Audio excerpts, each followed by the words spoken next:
el día de mañana que estén criticando la reinserción social, que digan que la reinserción social no existe, que crean que la gente no puede cambiar, que no existe tal cosa como una segunda oportunidad, acuérdense de Gus, acuérdense de este testimonio, de este hombre que van a escuchar ahorita, que es un hombre que inspira a otros a dejar la vida delictiva y las drogas detrás y que hoy forma parte de un proyecto increíble basado en la justicia restaurativa.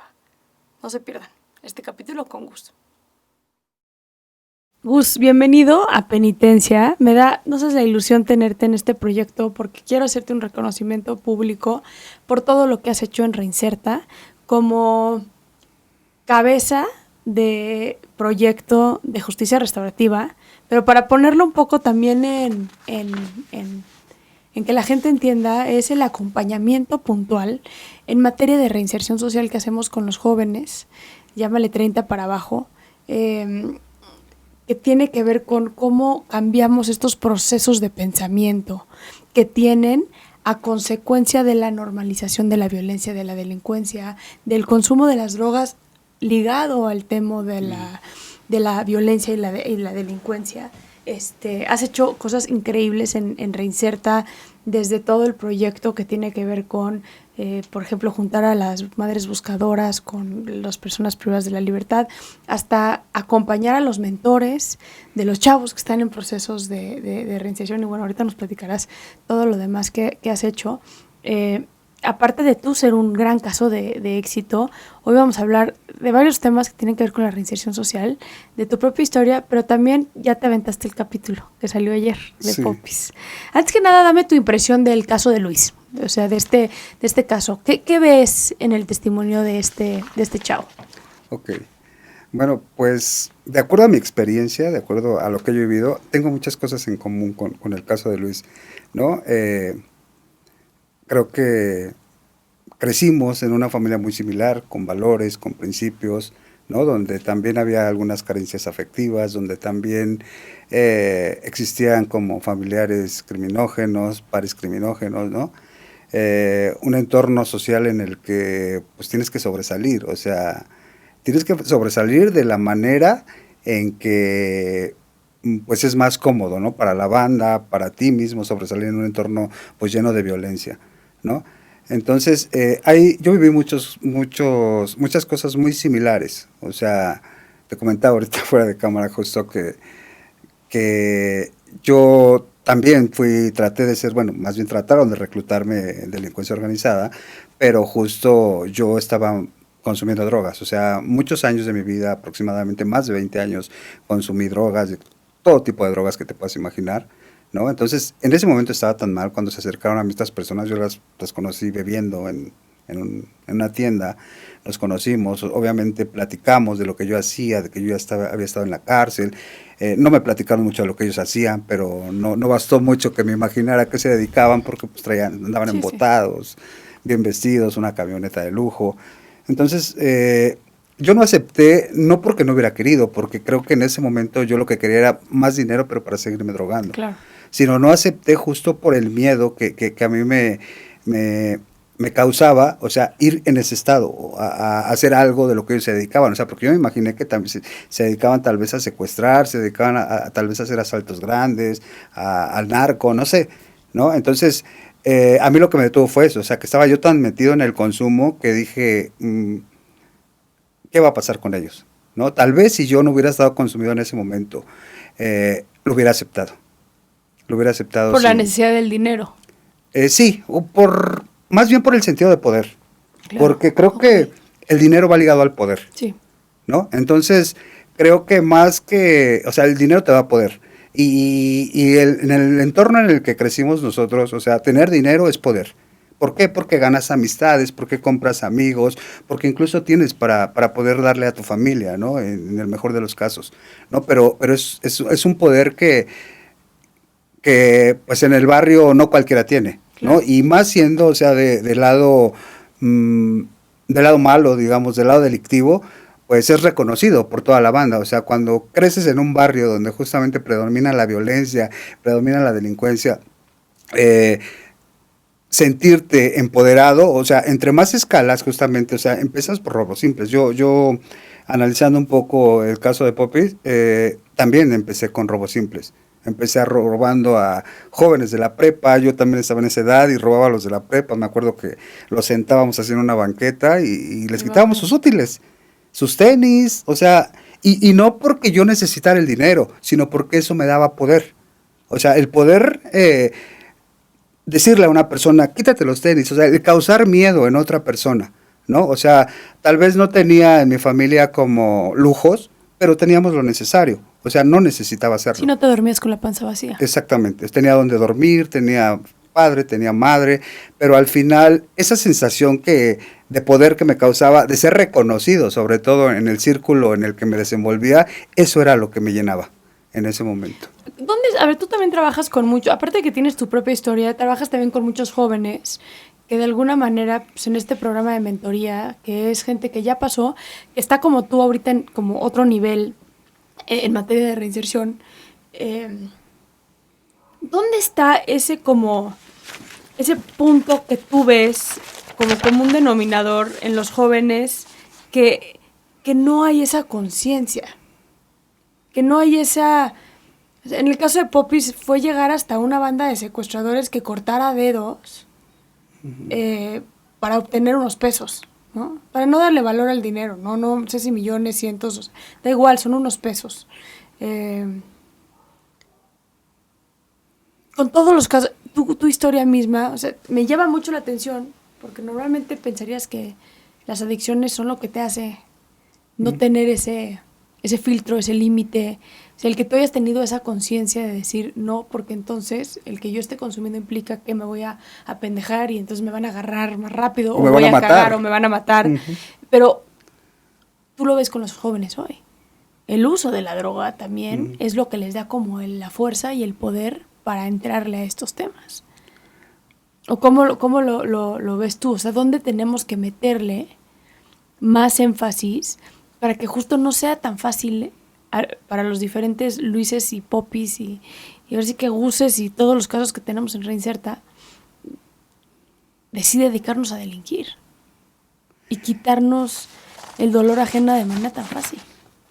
Creo que es un poco trabajar en las habilidades sociales de los chicos y trabajar también el tema restaurativo. A mí me llama mucho la atención el caso de Poppy, como en los últimos 15 minutos habla mucho de justicia restaurativa. Sí. De prácticas Por restaurativas. eso pensé en ti para este capítulo, fíjate, cuando empezó él a hablar de esto. A mí me llamó mucho la atención porque justo igual, o sea, me causó un impacto, o sea, saber que dentro de los centros puedan tener un taller de mediación, como él lo tuvo. Sí. O sea, yo desde mi experiencia jamás supe que podía hacerse algo así dentro de los centros o podrías tomarlo. No, bueno, también porque aparte cuando yo estaba dentro de los centros, pues tenía que preocuparme o por comer o dormir, sobrevivir adentro o dedicarme a estudiar o a tomar cursos, ¿no? Entonces fui de los que tuvo que sobrevivir dentro. ¿Cuál fue ese momento decisivo en ti que dijiste no más? Bueno, pues yo tuve que tocar fondo. Literal tuve que tocar fondo. El tocar fondo implicó justamente toda mi vida, ¿no? O sea, el que la familia en algún momento, como le pasó a Popis también, haya dicho, ya no más, hasta aquí. Ya no podemos más contigo, hasta aquí. Yo viví situaciones muy fuertes con mis hermanos de sangre. Yo estaba en consumo, mis hermanos también en consumo. Llegamos a vivir en situación de calle. Mis dos hermanos mayores y yo. Uno de mis hermanos ya falleció en situación de calle, el otro aún vive en esa situación. Entonces, hubo una situación que sucedió el último día, cuando yo tomé esta decisión. O sea, tuve 4 ingresos a la cárcel y ninguno de esos ingresos fue capaz de cambiarme la vida. Sí. ¿No? O sea, volví a repetir la misma historia. Sí, la cárcel no es igual a la reinserción, claro. ¿No? Entonces, pero mi consumo de droga era muy fuerte. Cuando yo estaba privado de la libertad, dejaba de consumir. Me dedicaba a hacer ejercicio, fumaba mota, nada más, y según yo estaba tranquilo.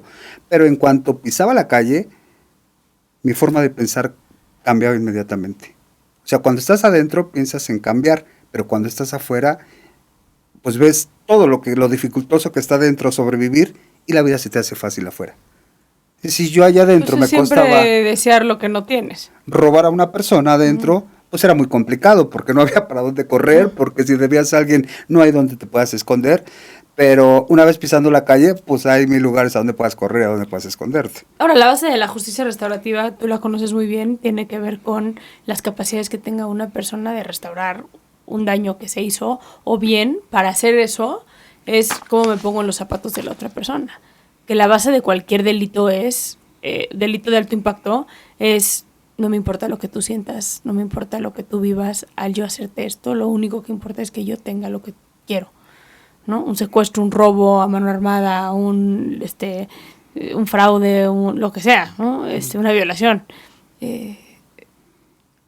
Para ti, ¿cómo ha sido esa experiencia de volver a sentir, o con los chavos mismos con los que has trabajado, cómo ha sido esa experiencia de volver a sentir y vivir en sociedad? El ahorita decir, no te paras y me golpeas a mí porque tú sabes que eso me lastimaría. Y eso es lo que te frena de alguna manera a hacerlo. ¿Cuál ha sido para ti esa experiencia en cómo hacemos que la comunidad, especialmente que se envuelve en estos espacios de violencia, puedan empezar a pensar en el prójimo para entonces generar la justicia restaurativa necesaria? Yo creo que son ejercicios de conciencia, ¿no? Ejercicios de conciencia donde justo hay que, o tenemos que pensar en la responsabilización, en el daño que ocasionamos a otras personas y la manera de poder restaurarlo. No es fácil, o sea, ponerte en los pies de otra persona y poder decir, bueno, ¿qué habrá sentido ella cuando la robé? ¿No? Pero sí es importante poder trabajar justamente con los jóvenes que se hagan esas preguntas, ¿no? O sea, si fuera tu mamá, ¿qué pensarías? Si fuera tu hermana la que le hicieran esto, ¿cómo te sentirías? Si fueras tú al que le hicieran lo que tú hiciste, ¿cómo te sentirías? ¿No? Entonces, esa es como la importancia justo de que, pues del lado de quien cometió el delito y de la víctima, ¿no? O sea, que haya, o sea, yo escuchaba, te digo, el capítulo y de verdad a mí me llamó mucho la atención, o sea, ver que él ya tiene como una responsabilización, o sea, ya está asumiendo su responsabilidad, ¿no? Ya está tratando de sanar justamente ese daño que se ocasionó a él mismo y que ocasionó a otras personas, ¿no? Y es un ejercicio justo de conciencia en el que hay que trabajar, en el que no fue que un día él haya amanecido o haya decidido, hoy quiero hacerme responsable. Es que eso no pasa, es todo un proceso. Claro, en el que justamente pues tienes que pensar en otras personas, ¿no? En el que justamente alguien te tiene que decir, oye, ponte en el lugar de esta persona, ¿qué hubieras sentido tú? ¿No? Y de esta forma pues sensibilizar a los chicos. Tengo dos preguntas. Una es decías que en tu caso fue tocar fondo. Yo cada vez veo que el común denominador en las historias de las personas que pueden hablar, y seguramente quienes vean Penitencia van a poder verlo, quienes puedan hablar asumiendo la responsabilidad que tienen en su propio delito, son personas sí o sí que están más avanzadas en su proceso de reinserción. Pero todas, para poder hacerlo y responsabilizarse de sus acciones, tuvieron que de alguna manera haber tocado fondo. No es tan sencillo como decirle a alguien, es que las drogas son malas y te van a destruir. No es tan sencillo como decirle a alguien, oye, ponte en los zapatos de esa señora que le acabas de robar su quincena con la que iba a pagar la renta, o darle comer a su hijo con parálisis cerebral, no sé, ¿no? Si no es el tocar fondo, incluso en la delincuencia, para decir, ya no quiero pertenecer a ese mundo. ¿Qué lleva a una persona a tocar ese fondo? ¿Cuáles son los comunes denominadores que tú has visto en ese aspecto? Y mi otra pregunta para ti tiene que ver con, pues nacemos como seres empáticos. O sea, sí nacemos con la capacidad de pensar en el prójimo. Al final la empatía es una emoción que tenemos para sobrevivir en sociedad. Yo tengo empatía porque sé que si te hago un daño y no protejo tu bienestar, alguien mañana me va a hacer daño a mí también. O sea, es un sentimiento bastante egoísta, ¿no? Que hace que la gente pierda esa capacidad. O sea, que te importe más el poder, que te importe más el dinero, que te importen más esas cosas que parecieran banales. Lo ves con tus chavos todos los días, me imagino. Sí, incluso hay algunos que se caen y tenemos que trabajar en levantarlos nuevamente, que vuelven a consumir. y tenemos justamente que trabajar nuevamente en eso. O sea, la idea es no quitar el dedo del renglón. O sea, sabemos que también son jóvenes que están en procesos de formación y que hay mucho que trabajar con ellos, ¿no? O sea, el correr riesgos es una característica de los jóvenes, el estar en riesgo, en sentir esa adrenalina. Entonces podrías decir que al tener que, dijiste ahorita, tener que trabajar con ellos, entonces podríamos decir que los lleva a esa capacidad de hacer daño a otra persona es que no han tenido esa formación previa. Yo creo que es importante trabajar en la formación, o sea, al menos yo te puedo decir desde mi experiencia que en el entorno social donde yo yo crecí, pues justamente sobreviví el más fuerte. Entonces, tienes que hacerte fuerte justamente como para ser aceptado. Si a lo mejor no hay un reconocimiento en tu hogar, pues buscas el reconocimiento con la banda, buscas el reconocimiento en la calle. O sea, desafortunadamente es un reconocimiento nocivo o dañino, ¿no? Que en ese momento no disiernes.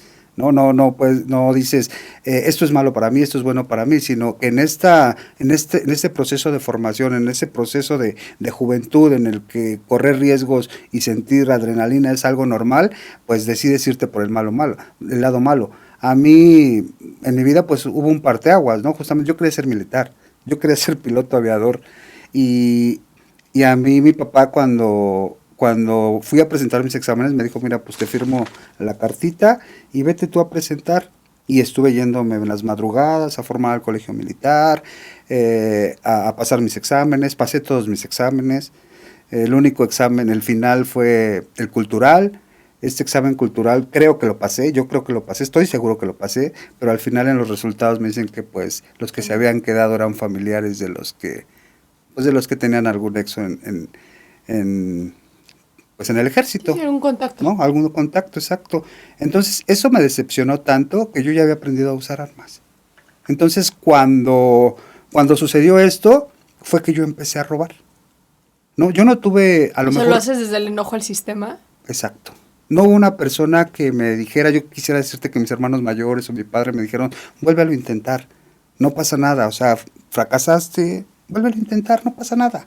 No hubo nadie que me dijera eso. Entonces, mi reacción fue un enojo justo con el sistema, en el que la manera de rebelarme contra el sistema fue utilizando todo ese conocimiento que yo iba adquiriendo para lo malo. ¿No? Y así fue como empecé, o sea, yo cuando empecé a delinquir no consumía ningún tipo de droga. ¿Cómo se va normalizando esa violencia a tu interior? Porque algo que tú y yo hemos visto mucho con los chavos y lo hemos visto mucho en Reinserta, especialmente con nuestros chavos sicarios, es que pues, el primer muertito pesa bien y luego se va normalizando la violencia. Lo vimos en el caso de Popis, ¿no?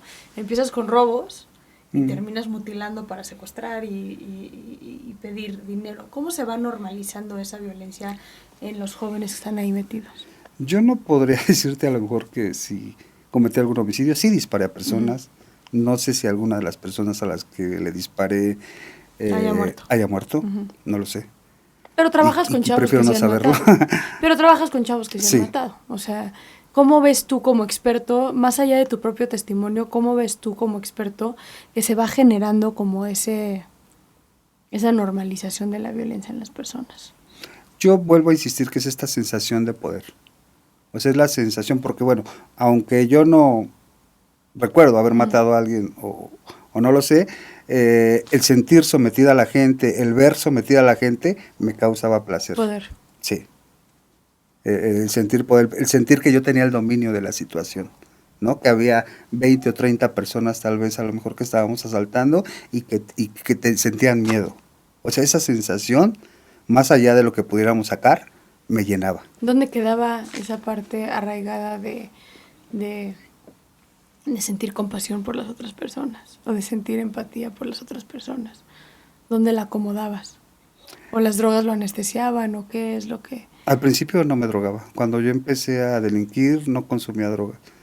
O sea, algo que igual como similar al caso de Popis, o sea, yo no consumía ningún tipo de drogas cuando comencé a hacer estos actos delictivos, pero esa sensación de poder era lo que me llenaba, lo que me satisfacía, ¿no? O sea, sí hubieron valores, sí hubieron principios, pero no para todas las personas las ocupaba. O sea, cuando era un hombre, cuando era un varón, que era fuerte, que podía aguantar, no sentía nada.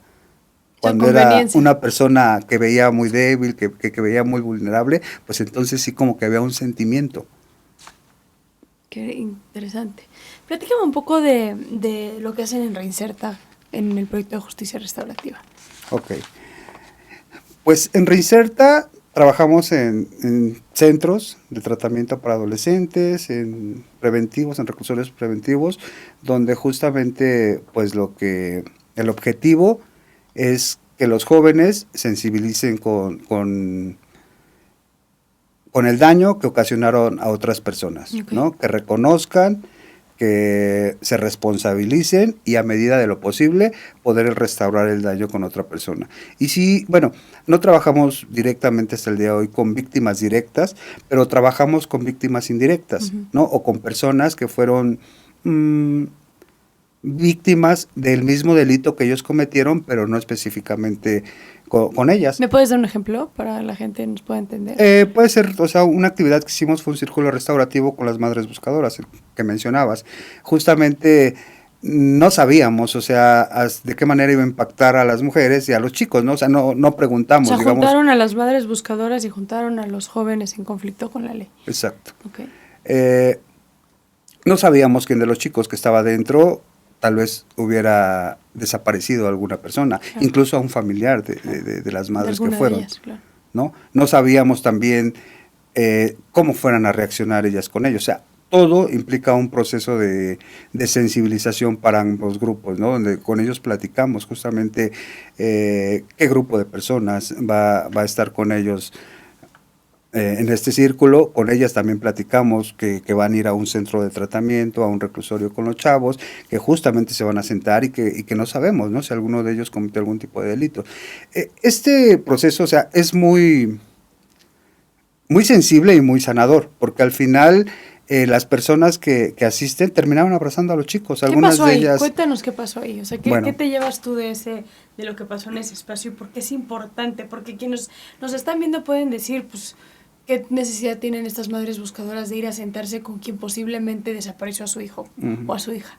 Eso podría ser lo que se dice. Sí. ¿Por qué es importante ese espacio? Primera, porque ellas no saben si alguna persona, o sea, ellas llevaron fotografías, carteles, si alguna persona de las que está privada de la libertad o está en tratamiento pudo haber conocido a alguno de sus familiares, ¿no? ¿O sabido algo? Exacto, claro. o tal vez en algún momento tuvieron algo que ver con uno de sus familiares. Entonces es un lugar informativo. Exactamente, esa es la primera. La segunda, porque es un espacio de sanación. Es un espacio de sanación donde también, o sea, existe el perdón. O sea, ellas, no, como te comentaba, no sabían si a lo mejor alguno de ellos pudo haber cometido algún tipo de delito similar, pero sí hubo un proceso de perdón. Donde que al es final, importante para la sanación interna. Tanto para quien comete el delito como para la víctima. La víctima, sí. Sí. Algo bien importante que escuchaba también del capítulo fue esto, ¿no? Que para Popis ha sido bien importante justamente como sentir tranquilidad, ¿no? Y estar como en paz con los actos que cometió. Y eso solo se hace a través del perdón. De hecho, Popis dice que le gustaría escribir una carta a las víctimas. Eso me pareció muy interesante. Eso está muy de verdad está muy chido, muy interesante me pareció. Creo que todos debemos de tener ese derecho, ¿no? De podernos acercar justamente a esta situación de podernos sentir en paz, ¿no? Digo, no es como una situación como de juzgar a las personas, ¿no? Sino de que al final todos somos seres humanos y todos merecemos también perdonarnos y perdonar a otras personas porque es de humanos, o sea, al final es un proceso de humanos el sentirnos tranquilos. Y de reconstrucción, o sea, sin perdón,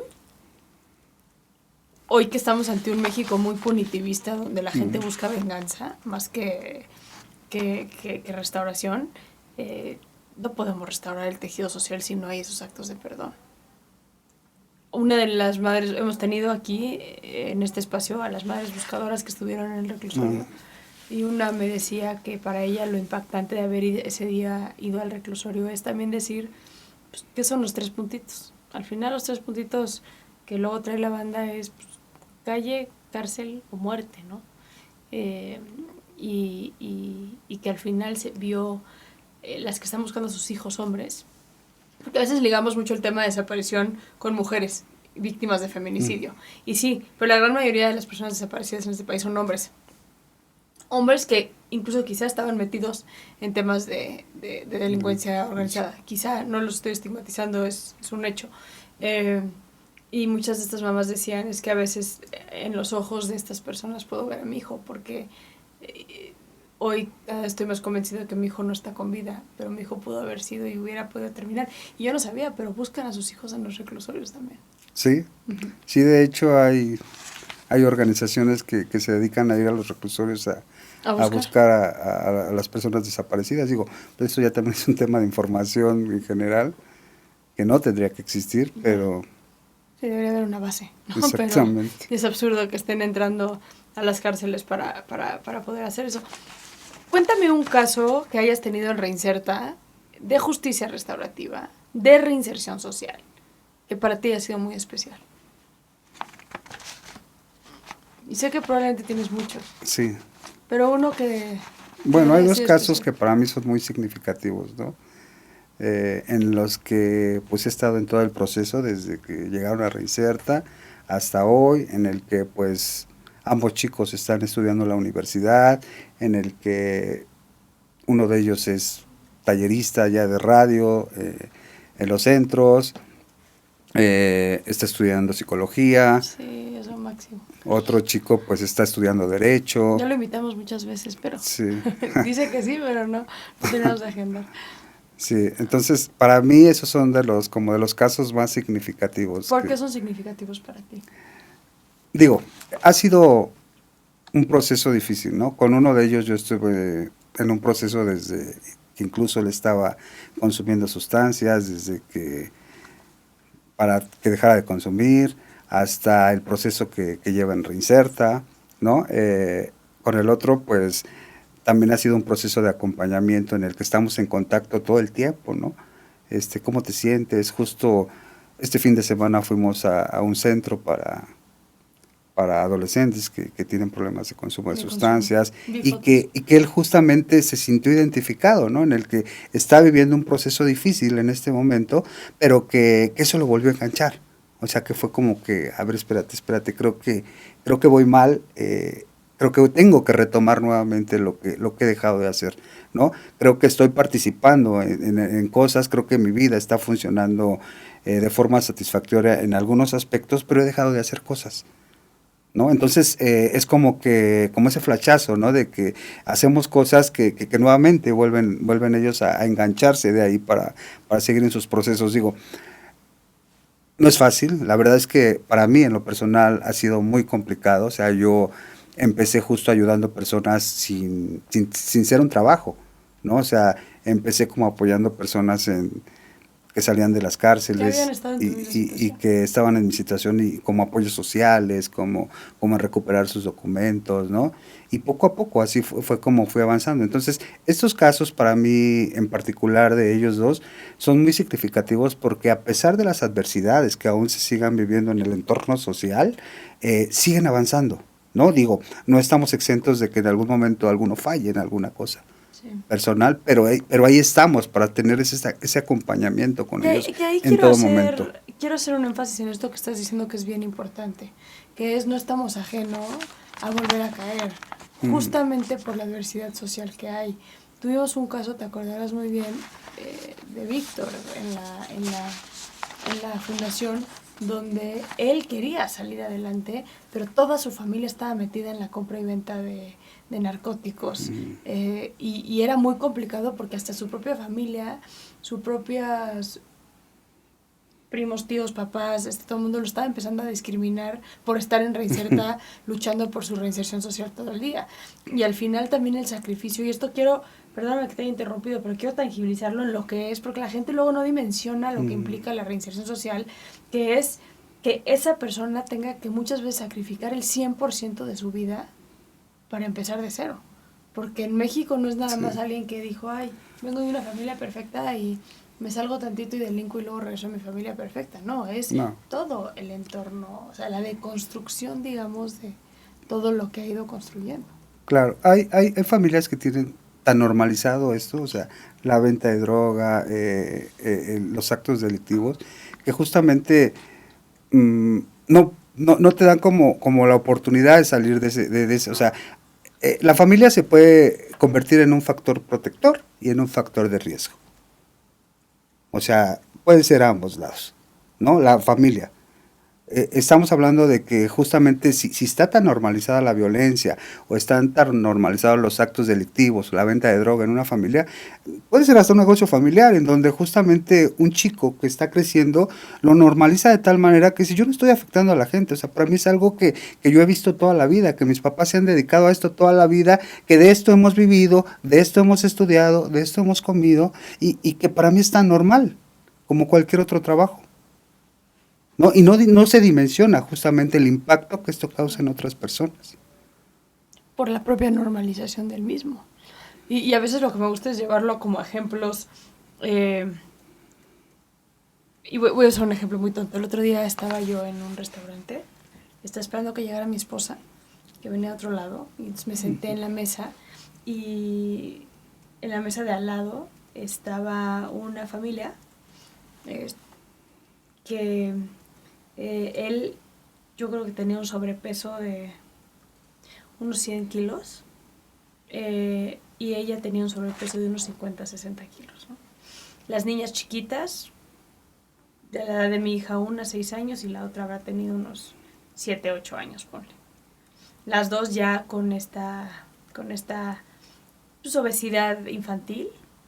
Y entonces me empecé a fijar en todo lo que pedían y me empecé a fijar en cómo comían y cada una de las niñas se tomó como 3 o 4 cocas y demás. Y entonces yo, perdón que saque este ejemplo, pero es lo mismo que en la delincuencia, ¿no? O sea, pero a veces juzgamos uno y no juzgamos el otro, pero es como lo llevamos a la normalización, es ¿por qué esa niña va a saber que tomarse 4 cocas es dañino para su salud, es dañino para su desarrollo, es dañino para su bienestar? El tener obesidad mórbida infantil es peligroso para el desarrollo de las infancias, porque ese papá que ha normalizado comer como come, permite que sus hijas coman de esa manera, llevándolas a estos daños puntuales.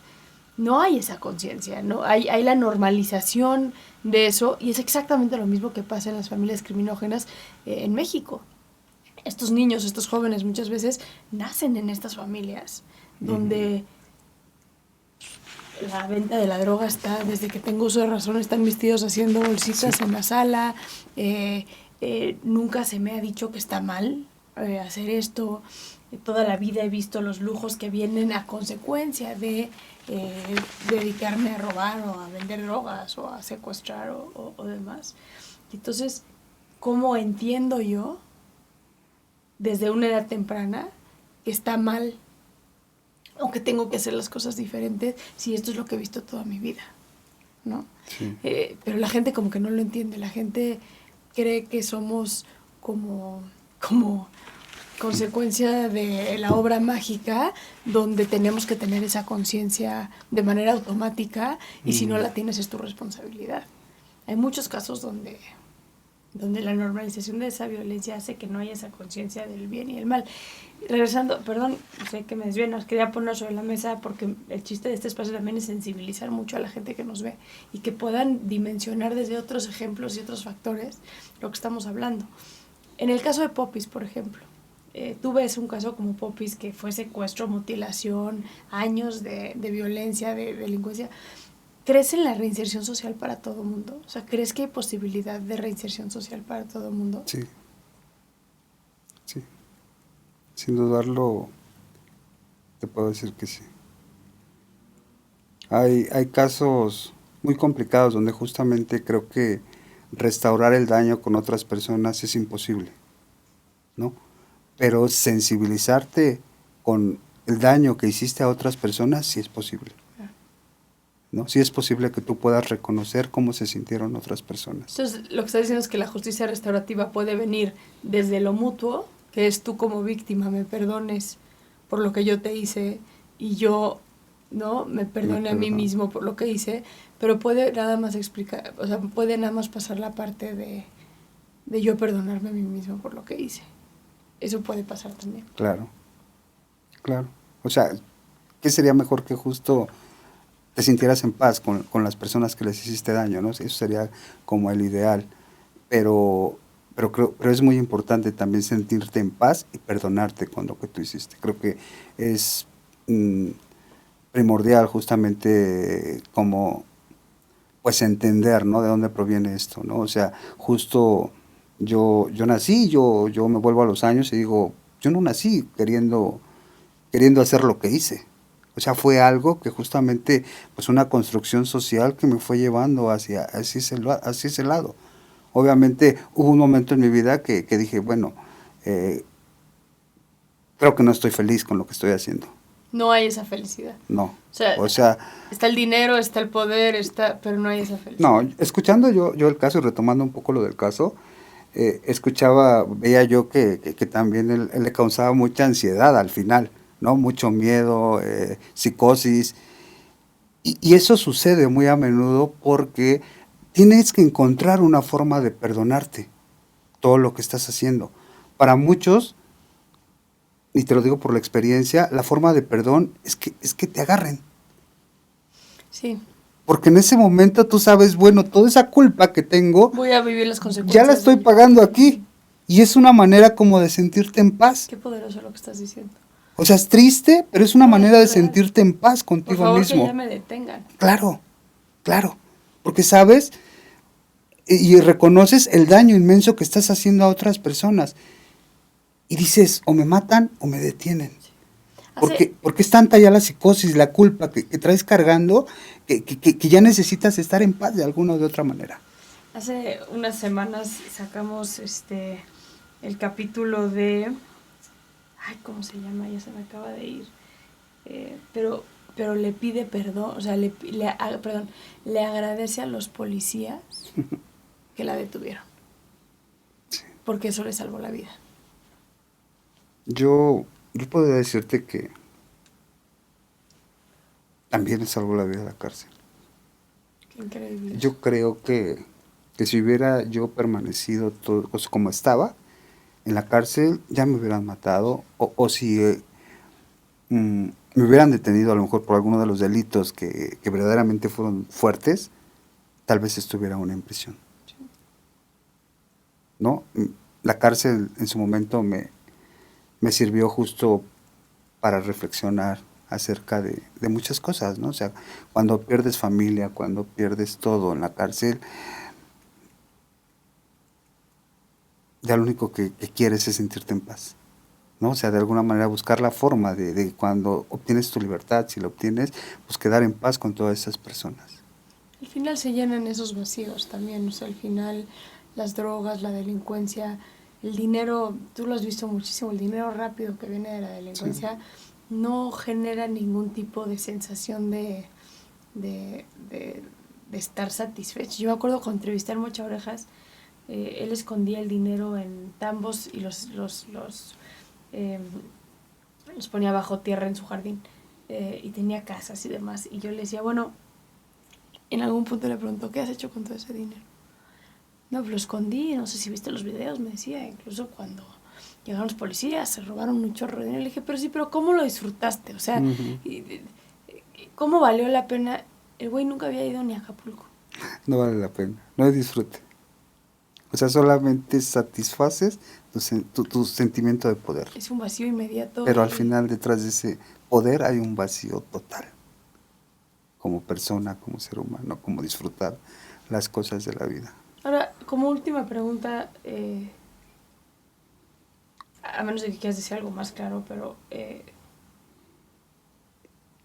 ¿cómo se vive la reinserción social, Gus? O sea, ¿es como un tema de AA que tienes que trabajar todos los días o eventualmente puedes realmente dejar atrás el que fuiste una persona que hizo tanto daño?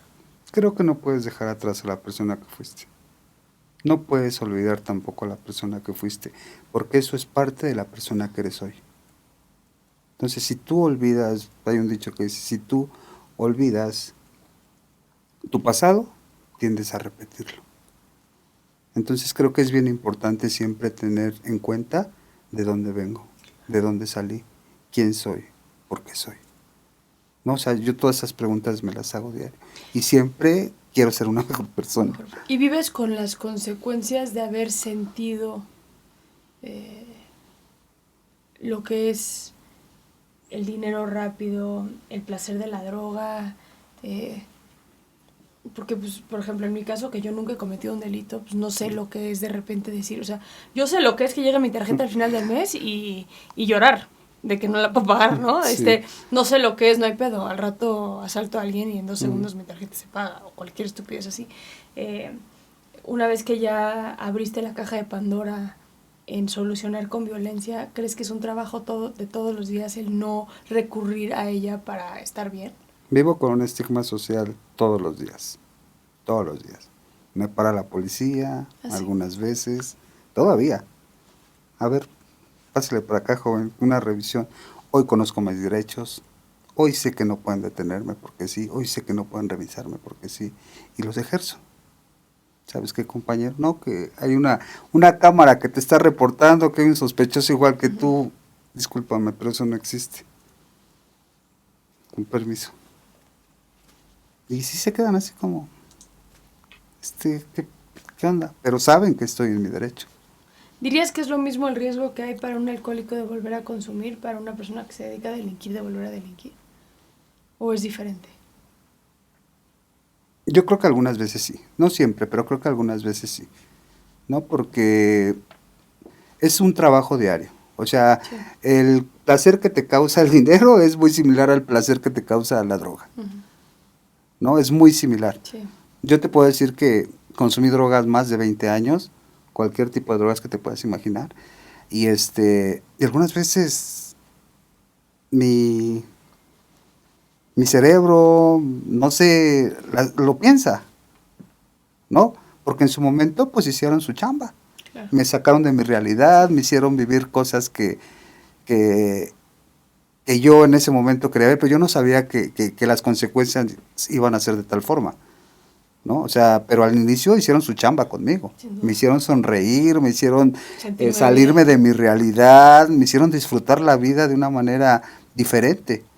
Obviamente, pues al tiempo trae consecuencias. Entonces, para mí, como el consumo de sustancias, como el no volver a meterme en actos delictivos, es un trabajo diario. Ahorita que te escucho hablar, pienso en lo que hablas y lo que tú te has vuelto un experto, que es la justicia restaurativa, y lo que hablaba hace rato, y me gustaría dejar esta reflexión, que es la importancia del perdón. Yo sé que hablamos un poquito de la importancia del perdón en materia de reinserción, pero estaba pensando en Poppy, y en Popis y en que una persona que haya generado el tamaño de daño que ese hombre que Luis generó pueda vivir tranquilamente sin saberse que pues ya es quien es y ya no vale la pena el cambio, ¿no? Y creo que esa es la importancia del perdón. Y voy a regresar al ejemplo del estar sano físicamente. Es si ya tengo 25 kilos encima, si ya tengo 40 kilos encima, pues si me como un pastel más o si me tomo una coca más, pues ya qué diferencia hace. Gordo ya soy, la gente ya me ve gorda, no, ya soy esa persona. Es un poco la importancia. Para empezar a sanar y bajar de peso es perdonarte a ti mismo por haberte descuidado así. Pero ahí hay un punto. Pero no sé si ese pastel que me voy a comer o esa coca va a ser la última. Claro. Sí, bueno, puede que sí.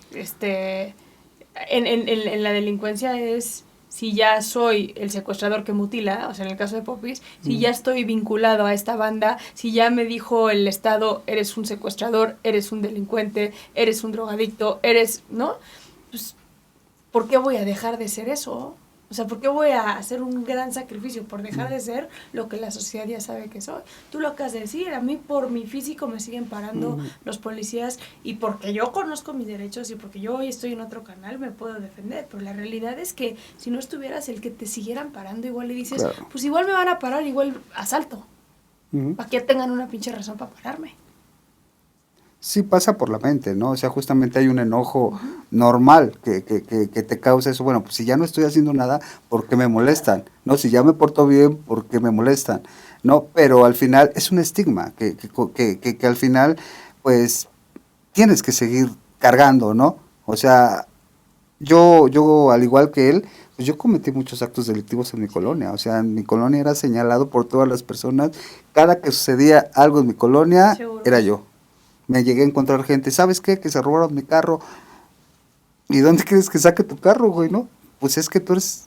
Sí, el ratero de la cuadra. Dejé yo de... O sea, rompí mis relaciones con mis vecinos, ¿no? Porque justamente, Sí.